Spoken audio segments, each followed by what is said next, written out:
Salut, aujourd'hui je vous propose une interview que j'ai eu l'occasion de faire à New York il n'y a pas très longtemps quand je couvrais en fait en tant que photographe le French Comedy Festival en fait qui regroupe du coup plusieurs humoristes francophones pour un festival à New York. Donc chaque soir on avait un humoriste différent qui venait faire son heure et le dernier soir ils devaient tous en fait faire 5 minutes en anglais, même ceux qui n'étaient pas habitués à le faire. C'était une super expérience, j'étais très content d'être là. J'en ai donc profité pour interviewer toutes ces personnes bourrées de talent et d'expérience. C'était l'occasion pour moi de leur poser 2-3 questions liées à l'humour.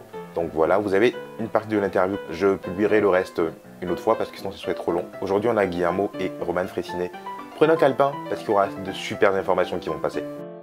Voilà. Déjà, on en a un peu parlé, mais il y a des blagues qui n'ont pas énormément de potentiel. Il y a des blagues, leur niveau maximum, c'est peut-être 3 étoiles. Mais après, dans l'idéal, c'est de prendre la même prémisse, la même installation et de rajouter le maximum de punch après. Ça veut dire que, admettons, tu as ton installation, ton premier punch, là ça rigole, essayez avec le moins de mots possible, genre 3-4 mots, d'avoir encore un autre rire. Puis là, en 2 mots, encore un autre rire. Puis là, encore un autre rire. Donc tu as mis une installation, une situation, et tu as mis le maximum de rire en peu de temps après ça. Ça, souvent, si admettons, souvent tu enchaînes 3-4 rires en très peu de mots derrière, tu as souvent des applaudissements. Aussi, il faut multiplier les choses avec lesquelles tu parles. Par exemple, si tu fais une blague, en gros, ton corps parle aussi. Okay. Ton corps parle, le son de ta voix parle, le rythme parle, l'attitude parle, les vêtements parlent, l'émotion parle. Si tu arrives à être drôle avec ton corps, en même temps que tu es drôle avec les mots, et en même temps que tu es drôle avec l'émotion, en même temps que tu es drôle avec le rythme, et tout ça, ça multiplie la puissance du rire. Admettons quelqu'un qui vient puis qui bouge pas, qui dit une blague, admettons il peut avoir un rire. Okay. Si il fait quelque chose de cohérent avec la blague, avec son corps, ou alors justement si son corps dit l'inverse du propos de la blague, tout ça, ça peut créer un rire plus fort. Si en plus de ça il rajoute de l'émotion, par exemple, admettons il y a un tremblement de voix, où il est très fâché, où il est triste, où il est très heureux alors qu'il dit quelque chose de très triste, tout ça, ça peut multiplier le rire. Donc en fait, il faut que tu rentabilises toutes les choses qui parlent. Le corps parle, les émotions parlent et les mots parlent. En gros, c'est ça. Honnêtement, j'ai l'impression que Roman il a appris le français uniquement pour faire cette réponse-là. Tu vois, putain, moi je suis pas aussi technique. Très honnêtement, je connais pas la théorie des blagues, vraiment. Moi, il y a 2 choses. La première, c'est qu'en général, mes vannes les plus fortes sont des vannes intuitives, des trucs que j'ai trouvés en me disant putain, oui, c'est ça, et j'ai fait et j'ai écrit ça, et c'est la vague la plus drôle. Sinon, après, j'ai des idées drôles qui deviennent après des vannes, si tu veux. Et je travaille les trucs, j'essaie de faire le plus de contre-pied possible, que la personne qui va l'écouter s'attende le moins à ce que je vais raconter. Et en général, comment je travaille, c'est qu'une fois que j'ai atteint un truc où j'ai vraiment un gros rire, où je sais que j'ai un gros rire, je vais essayer de capitaliser là-dessus et prendre ça comme départ, comme point de départ, quoi. Plutôt que de le faire comme gros rire, merci, on passe à autre chose. Moi, je vais faire gros rire, et puis j'essaie de faire d'autres rires dessus, tu vois. Ça, c'est super intéressant. Et c'est ça qui m'intéresse, quoi. C'est d'essayer de me dire, ah bah tiens, ça marche, et comment je vais essayer de faire pour essayer de... Et Yacine Bellous, qui n'est pas le dernier des imbéciles, comme vous le savez tous ici autour de cette table de jardin, m'a dit un truc très intéressant hier. Ici on était à New York et il me disait, parce que j'écrivais mon truc en anglais si tu veux pour les 5 minutes qu'on a essayé de faire, et j'avais un truc où je disais, oui, ça, en gros, quand j'ai su que je devais jouer devant 400 personnes, le premier truc qui m'est arrivé c'est quel serait le meilleur moyen pour moi de me tuer, tu vois, to kill myself, should I leave a note? Donc est-ce que je laisserai une note qui incrimine directement le festival en question en disant oui, et donc j'expliquais c'était quoi la note, tu vois. Oui, avant vous, ma vie était plus ou moins ok, mais maintenant que vous êtes là et tout, je vais me tuer, je pourrais plus jamais jouer dans aucune langue. Et il me disait un truc intéressant, c'est que le fait que je décrive cette note n'apportait rien à la vanne, si tu veux. Ça n'apportait rien parce que ça n'apportait pas une idée en plus, c'est juste ça confirmait un truc que tu avais déjà entendu. Ouais. Et il disait ça sert à rien, tu vois. Fais autre chose, si tu veux prendre le contre-pied, prends le contre-pied. Je trouve ça très intéressant. Il y a aussi quelque chose que tu as dit que je trouvais cool. Admettons, tu as ta blague et c'est le gros rire. Et tu peux pouvoir le mettre à la fin. Tu peux faire ça. Mais c'est très intelligent de mettre au début Et d'après, avec ça, essayer de surfer dessus et d'amener encore des gros rires par rapport au premier. Et il y a aussi quelque chose, admettons t'as ta blague, essaye de la dire en moins de mots possible. Enlève tous les mots qui ne sont pas nécessaires à la compréhension de la blague ou à ton style. Raconte pas ta vie. Tu vois, un peu comme tu disais, parfois il y a des choses qui peuvent être redondantes, etc. Enlève tout ça. Il faut que ta blague soit le plus fluide possible. Ça joue aussi beaucoup. Bien sûr. Après, le problème, l'écueil, et moi j'en terminerai là-dessus, c'est que tu peux avoir un gros rire, avoir une grosse idée, et derrière avoir des trucs où tu essayes de capitaliser sur ta grosse idée avec des trucs qui finalement sont moins forts et qui font chuter la tension de ta blague, tu vois. Dans un monde idéal, naturellement, tu essaies de rester sur une... Il faut que tu finisses avec ton plus fort. Voilà. Mais comme il disait très justement aussi, ce qui est vraiment cool et le plus jouissif, c'est d'avoir des... Et après, calme, tu vois, mais avoir 4-5 trucs, 4-5 punch de suite comme ça qui se suivent.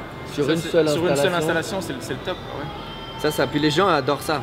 Parce que tu as placé un seul décor. Ça demande un effort au public d'intégrer le décor que tu leur places. Donc si tu places un décor et que là-dessus tu as un maximum de blagues en moins de mots possible, les gens se régalent.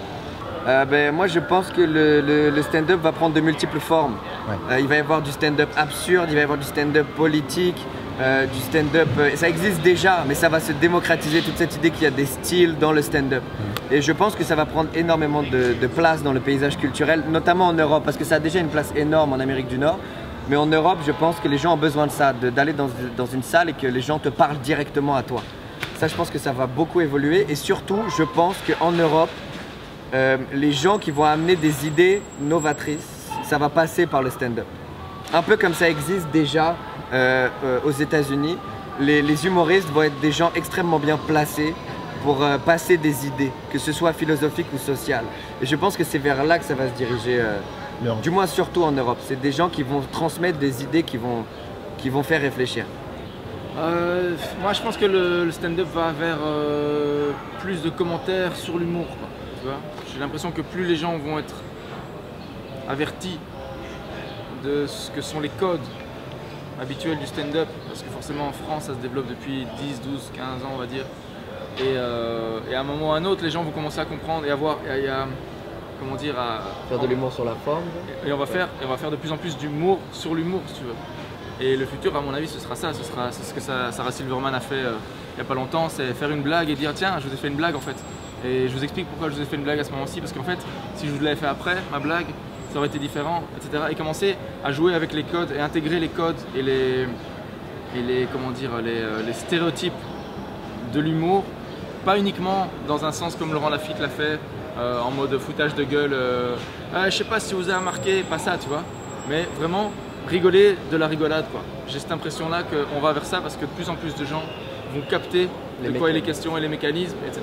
Et de plus en plus d'humoristes qui sont passés par les stades où tu fais des blagues premier degré en auront marre et auront envie maintenant de faire des blagues au deuxième, troisième, quatrième et de faire des inside jokes de plus en plus inside, mais qui seront de plus en plus inside et qui toucheront de plus en plus de monde au fur et à mesure que le stand-up va effectivement démocratiser. Je crois que ça, enfin j'en sais rien, mais je pense que ça va devenir un truc de ce genre-là. Ouais, c'est intéressant. Ouais, j'aime ça. Premièrement, il faut que je rie énormément. Il faut qu'en fait j'arrive à un stade de rire où genre, tu sais les rires moches, il faut que tu me fasses rire moche.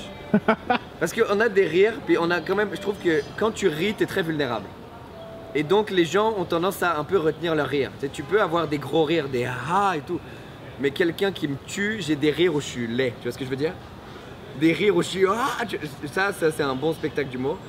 Aussi, je vais avoir vu quelqu'un d'authentique. Quelqu'un qui me présente un être humain avec ses qualités et ses défauts. Quelqu'un d'authentique.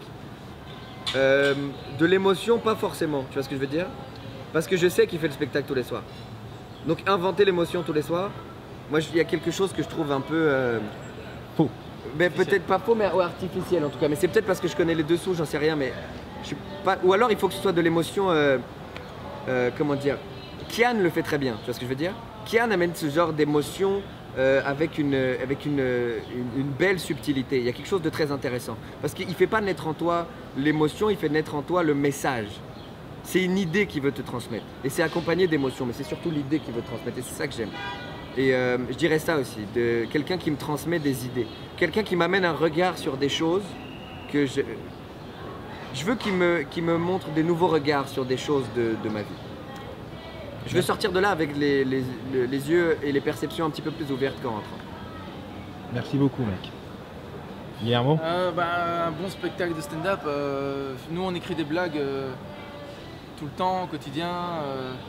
Je sais pas combien de blagues j'écris par semaine, mais c'est un peu semblable, tu vois. Et donc, forcément, les gens qui me surprennent sont ceux qui me touchent le plus. Parce que j'adore pouvoir me dire, à la fois j'adore et c'est en même temps effrayant, c'est de te dire ah, putain, c'est trop fort ce qu'il vient de faire, c'est trop fort quoi. Quand j'étais voir Blanche par exemple, je prends souvent cet exemple là, mais c'est ça, ce que j'adore par exemple dans un spectacle de stand-up comme celui de Blanche, mais il y a d'autres formes, mais celle-là en particulier, c'est de dire la précision et la qualité de l'écriture d'avant les blagues, si tu veux. Tout ce qui amène aux blagues est déjà suffisamment intéressant pour que tu sois toi-même pas déstabilisé. Et quand tu arrives à la blague, tu es déjà un peu branlant si tu veux, et tu te fais cueillir quoi, tu vois. Tellement c'est malin, et en fait c'est de la chirurgie, c'est de la chirurgie de l'écriture quoi. C'est quelque chose de vraiment noble, de vraiment beau. Après il y a des spectacles comme celui de Kian par exemple que j'ai vu, qui est incroyable parce que moi je vois à quel point il revient, il fait des recalls tout le temps, et donc il y a une cohérence totale dans son spectacle parce que tu sais que tu as l'impression qu'il se dit à la fin ce qu'il a dit au début c'était exprès parce qu'il va le dire à la fin, etc. Et parce qu'au milieu il y a et c'est super parce que c'est vachement bien construit, donc ça peut être aussi une forme. Et puis moi aussi, comme Roman le disait, moi j'aime bien les gens où j'ai l'impression qu'ils racontent quelque chose de vrai si tu veux, et de sincère en fait. J'aime pas les gens qui font les clowns et qui font les pitres et tout, moi ça me touche pas. Il y en a qui le font très bien avec un talent fou, mais c'est pas mon truc. Moi j'ai besoin de savoir que le mec il vacille quoi, si tu veux. Et que peut-être que son stand-up il le fait, mais qu'il y a une douleur à l'intérieur ou quelque chose qu'il a envie d'exprimer, quelque chose de fort, si tu veux, qui le concerne, qui concerne le monde. Il a envie de véhiculer une société, une vision de la société. C'est une manière de sortir quelque chose de lui, si tu veux. Et moi je vois trop ceux qui font des trucs en mode je sais que ça c'est un truc quoi, tu vois, et que moi ça me parle pas, tu vois. Pas d'artifice en fait, voilà. Quelqu'un d'authentique puis de l'intelligence. Ouais. Moi honnêtement, moi c'est ce que j'essaie de faire, c'est aller à l'os de ce que je suis pour le moment avec mes capacités du moment en termes d'humour si tu veux. Je peux pas plus pour le moment que ce que je fais en stand-up, et je serai j'espère meilleur dans 10 ans tu vois, et j'aurai progressé et tout, mais actuellement je fais avec ce que je peux et j'essaie de raconter quelque chose de sincère sur moi-même tu vois. Et moi c'est ça qui me touche chez les autres et c'est ce que j'essaie de reproduire. Ouais, je suis très d'accord avec ça aussi. Il y a Adib Al-Khalidé. C'est pour moi l'un des meilleurs humoristes francophones en ce moment. C'est un Québécois et un ami. Je suis très heureux de le compter parmi les gens que je côtoie. C'est un humoriste que notamment la France mérite de connaître. J'essaie de le pousser pour qu'il... Je sais qu'il a envie puis qu'il va le faire un jour. Je sais qu'un jour il va venir en France, mais c'est un humoriste absolument exceptionnel. Adib Al-Khalidé. Blanche Gardin. Je mettrais, parce que j'ai que 3 spectacles, j'ai envie de mettre Blanche Gardin et Kian Kojandi au même niveau. J'ai envie de les mettre en même temps parce que c'est 2 personnes aussi que j'affectionne énormément. C'est 2 personnes que j'ai eu la chance de faire leur première partie. Puis c'est 2 spectacles dans des registres très différents qui les 2 m'ont explosé. Et c'est 2 spectacles, c'est je pense mes 2 spectacles préférés que j'ai vus sur Paris aussi. Ouais, Kian et Blanche, vraiment exceptionnels. Et sinon, il y a l'œuvre complète de Louis C.K. Mais dernièrement, il y a le spectacle Aren't You Embarrassed de Sébastien Maniscalco. C'est un Américain son spectacle est sur Netflix et ça fait longtemps que j'avais pas vu un spectacle qui m'a fait autant rire. Et après, voilà, ça ce serait un peu en ce moment ce qui m'a fait kiffer. Mais il y en a énormément. Je sais que par exemple à Montréal, Simon Gouache, François Bellefeuille, Simon Leblanc, Mehdi Boussaïdan. Tout ça, c'est des humoristes que je trouve absolument exceptionnels. Et puis en France aussi, il y a des gens très très bien. Donc c'est difficile à choisir. Mais ce serait un peu ça. Je vois assez peu de spectacles et c'est toujours délicat parce que j'ai une très mauvaise mémoire réellement. Et donc je vais oublier des gens que j'aime vraiment bien. Mais c'est vrai que Blanche, son spectacle, c'est pour moi ce qui se fait le plus fort de ce que j'ai vu en francophonie, clairement. C'est le plus abouti parce que c'est le plus dur et le plus vrai et le plus sec et en même temps le plus drôle à certains égards. Et sinon, ouais, enfin voilà, moi j'ai vu, je trouve que le spectacle de Sarah Silverman est très intéressant parce que son dernier là, qui est sur Netflix, son dernier special, il est très intéressant parce que ça raconte autre chose sur l'humour et c'est pas forcément le truc le plus drôle qui soit, mais sa démarche, elle est vraiment, elle est brillante et voilà. Et sinon, il y a un tas de gens vraiment que j'aime bien, mais dont je connais qu'un tout petit peu de travail ou pas tout. Mais effectivement, le spectacle de Kian Kojandi que j'ai vu l'autre jour était assez impressionnant de maîtrise. Donc voilà, mais honnêtement, ne compte pas sur moi pour avoir une réponse qui soit particulièrement intéressante sur ce coup-ci. Super. Ouais. Bah écoutez, franchement, merci les gars. Mais ça fait plaisir. Et puis ouais, si vous avez l'occasion, allez voir Kian et Blanche à Paris parce que c'est exceptionnel. Puis Adib Al-Khalidi, allez voir ça, c'est incroyable. Et venez nous voir aussi, nous. Et venez nous voir aussi, nous aussi. Tant qu'à faire, tant qu'à faire. Ah, vous allez kiffer Boras. Ça arrive, ça arrive, ça arrive. Septembre, novembre, on est là, mon gars. Ah, bien sûr. Toi, tu joues en France aussi. Bim. Point virgule. Point virgule. Imagine. Moi, je vais noter tout ça quelque part et l'utiliser dans ma vie quotidienne. En tout cas, n'hésitez pas à les rajouter sur Facebook et à suivre ce qu'ils font. Ils sont vraiment très bons. J'ai vu leur spectacle et j'ai eu mal aux zygomatiques, clairement. Donc, rajoutez-les sur Facebook, suivez leurs événements. N'hésitez pas à laisser des commentaires, à mettre un pouce et à vous abonner, parce qu'il y aura plein de contenus qui vont venir dans l'avenir. Ouais, généralement, les contenus ne reviennent pas dans le passé. Effectivement, à chaque nouvelle vidéo, j'ai 2 fois plus de barbe. Normalement, dans 2 jours, je suis Chewbacca. Donc, plus sérieusement, à bientôt pour de nouvelles vidéos.